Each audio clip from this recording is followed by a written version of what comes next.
দাদা আমরা এখন কি করবো বলো তো? কিন্তু ভাবতে পারছি না মেয়েটা এত বোকা।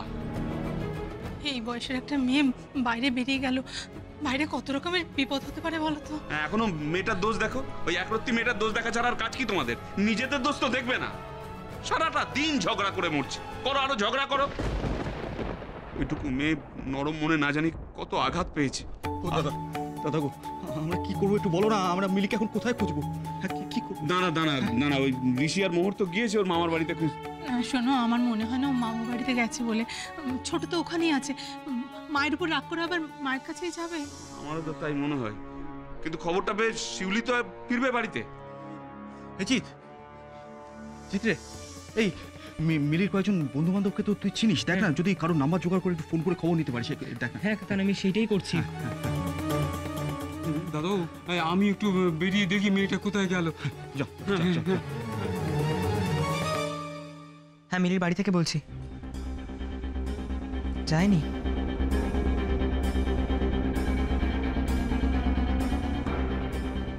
হ্যালো, ওখানেও যায়নি?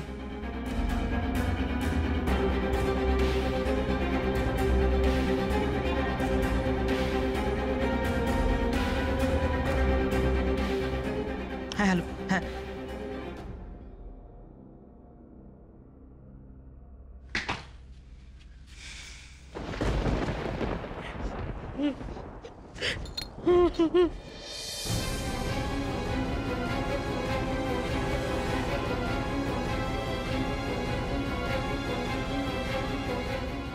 জিৎ, তুমি মিলির কোনো খবর পেলে? আর বন্ধু বান্ধবদেরকে তো কল করলাম, কিন্তু কেউ কিছু বলতে পারলো না। দেখি আরো 3-4টে নম্বর আছে, কল করে দেখি কে বলছে। হ্যালো, হ্যাঁ হ্যাঁ মিলির বাড়ি থেকে বলছি।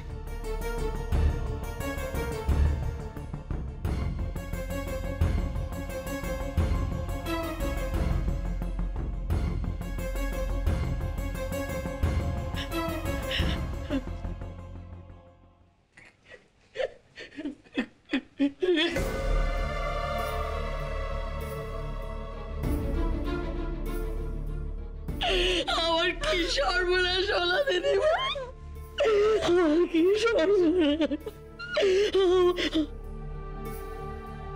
দাদা, আমি তো মাত্র একদিনের জন্য বাড়ির বাইরে ছিলাম, রাগ করে একটু চলে আপনারা আমার মেয়েটাকে সামলে রাখতে পারলেন।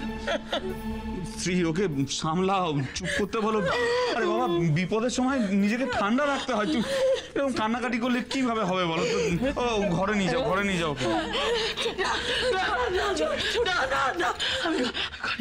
আমি ঘরে যাবো না, আমি এখানে থাকবো তোমাদের সকলের সাথে।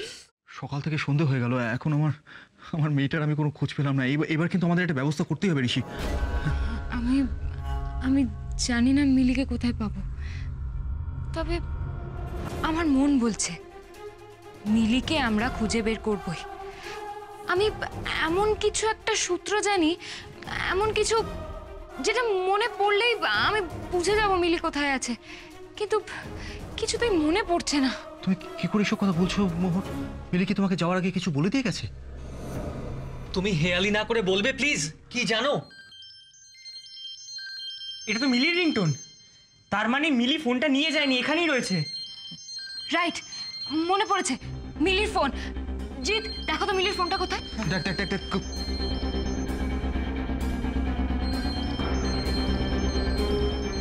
মিলি, এই তো মিলির ফোন। দেখি দেখি দেখি, দাও। এই মিলির ফোন দিয়ে আমরা জানতে পারবো মিলি কোথায় আছে। এটা এটা এটা মিলির বান্ধবী চন্দ্রিমা ফোন করেছে।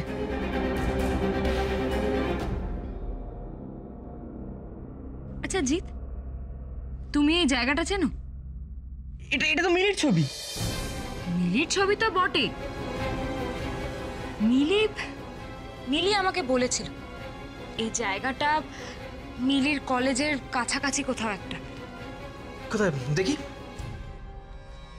এত নির্জন একটা জায়গা মিলির কলেজের সামনে? আমার মন বলছে ঋষি, মিলিকে আমরা এখানেই পাবো, এখানেই পাবো মিলিকে। মুহূর্তে বলছি আমার ফোনটা দেবে? ও হ্যাঁ, এই নে, তোর ফোনটা আমার কাছেই রয়ে গেছিল। Thank you. এই মিলি দাঁড়া,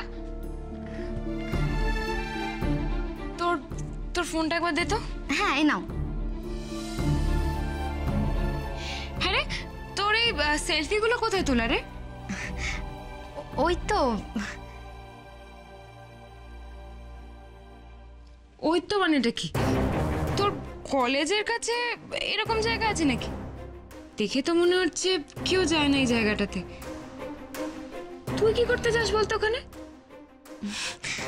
আসলে আমার যখন খুব মন খারাপ করে তখন মাঝে মাঝে যাই, যখন একা থাকতে ইচ্ছে করে তখন যাই। কিন্তু মিলি, এরকম নির্জন জায়গায় একা যাওয়াটা তো উচিত নয়। কোনো বিপদ আপদ হয়ে গেলে বাড়িতে তো কেউ জানতেও পারবে না। কি রে, বললি না তো জায়গাটা কোথায়? আরে আমার কলেজের কাছাকাছি, বেশি দূরে নয়। সেটা ঠিক আছে, কিন্তু মিলি তুই আর কখনো একা ওখানে যাবি না, প্রমিস কর আমাকে। আচ্ছা বাবা, প্রমিস। আমি নিশ্চিত মিলি ওখানেই আছে। ঋষি চলো আমরা বেরিয়ে পড়ি, রাত হয়ে আসছে। জিৎ এক কাজ করো, তুমি আমাদের সাথে চলো। আর ঋষি তুমি অফিসে বিজিৎকেও একটা ফোন করে দাও, বাই চান্স যদি এক্সট্রা একটা হেল্প লাগে। চলো মোহর, আমিও সঙ্গে যাচ্ছি তোমাদের। চলো। না না কাকান, তুমি বাড়িতে থাকো, আমরা যাচ্ছি।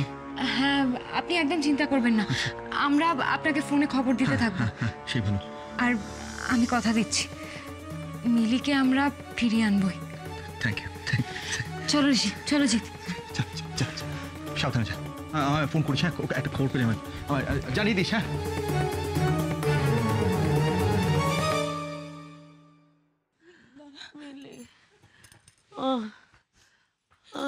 সেটা চালাই না, না আমার এসি চাই না, চাই না আমার এসি। আমার এসি খুলে নিতে বলো, আমি এসি চাই না, আমি চাই না, আমি অন্যায় করেছি এই ঘরে এসি চালিয়ে। আমি আরাম চাই না, আমি আমার মেয়েকে চাই, আমার মেয়েকে চাই, আমার মেয়েকে চাই।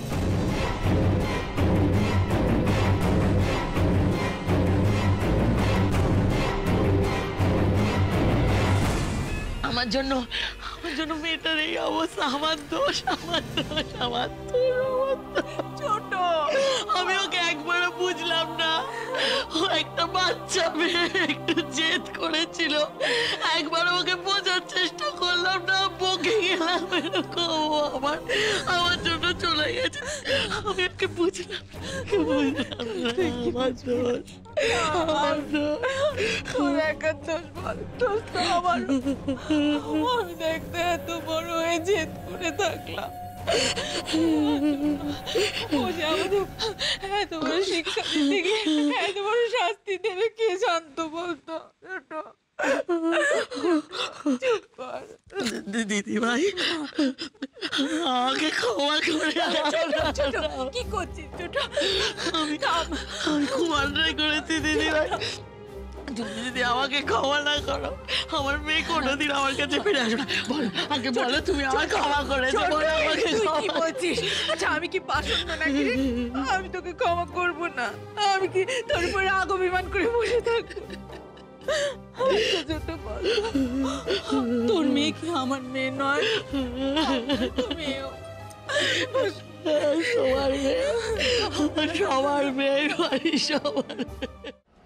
তোমার কি খুব শরীর খারাপ করছে? কাল রাতে নিশ্চয়ই একটু ঘুমায়নি। না না, ওসব কিছু না, জাস্ট আরে মাথাটা একটু কেমন। হ্যাঁ সে তো হবেই, কাল রাতে যা গেল তোমার উপর দিয়ে। আচ্ছা মোহর, তোমাকে আজ অফিস যেতে হবে না, তুমি আজকে বাড়িতেই রেস্ট নাও। আমি মিশ্রাজিকে বলে দেবো।